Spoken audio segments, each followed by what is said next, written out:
Magandang umaga mga kabay. So ito yung pangalawa ko na repair. Ayan. 39706 letter F. Kasamahan pa rin ito sa kanina mga kabay, yung wiring. So ito mga kabay, sasaksak natin. Ayan. Gumagana siya pero ang lakas ng siklab.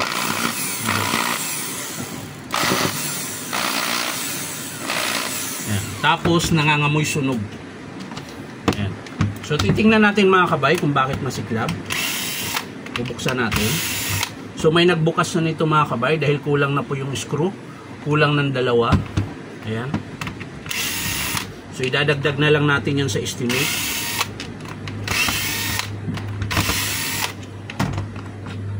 So sa chuck niya mga kabay okay pa. Malambot pa. Ayan. Ayun, sunog mga kabay. Tostado. So maaring eto mga kabay ang nangyari nito. Kaya po ganito siya. Ayan. Sabay sila nasunog pati armature. So maaring napiersa ito. Ayun, sumasayad. Ayan. So ang dahilan po ng pagkasunog mga kabay ito. Kung mapapansin nyo, meron pong tama dito. Ayan, makintab. Ibig sabihin mga kabay, habang ginagamit nila ito, kumikiskis siya sa field coil. Kaya po siya nasunog. Yan po ang dahilan. Ito kasi mga kabay, pag yung mga ganitong plastic yung housing, katagalan, ito, yung pinakalagayan ng field coil lumuluwang.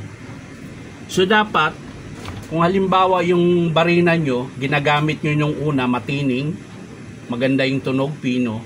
Kapag nag-iba ang tunog yan mga kabay, hinto nyo. Sasapinan nyo po ito ng piece paper. Kagaya nito. Yan.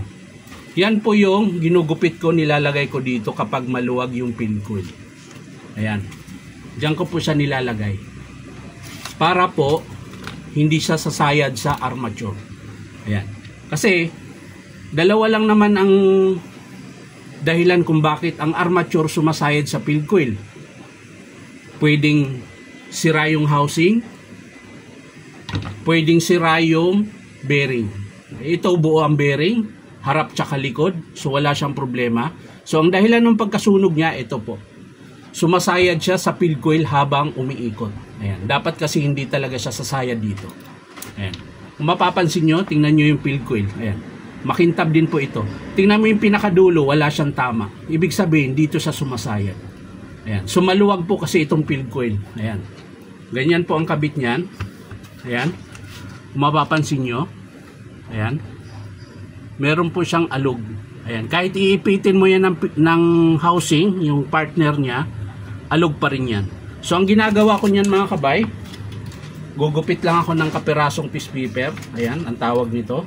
Nabibili ko po ito sa Raon. Kahit saan naman mga kabay, sa mga nagtitinda ng electronic, meron ito. Yan. Tapos dito ko siya nilalagay. Yan. Ipapaikot nyo lang yan kapag maluwag yung field coil nyo. Ayan. Ikot nyo lang yan dyan. Siyempre didikitan nyo po yan ng pandikit. Ayan. So ganun po ang itsura nyan pag binalot nyo na siya ng piece paper. Para po mawala yung sayad. So ang pinaka-estimate ko dito mga kabay, armature at field coil. Ayan. Check natin yung brass holder. Kapag may tama, sama na. Ayun. Pwede pa mga kabay. Ayan. Okay pa yung brass holder niya mga kabay. So ang pinaka-estimate ko lang talaga ay armature, field coil. Yung carbon brush niya mga kabay buo pa.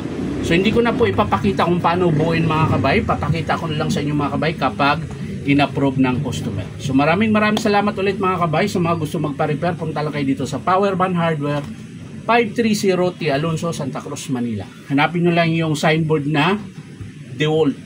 So yan lang mga kabay. Maraming salamat. Bye-bye.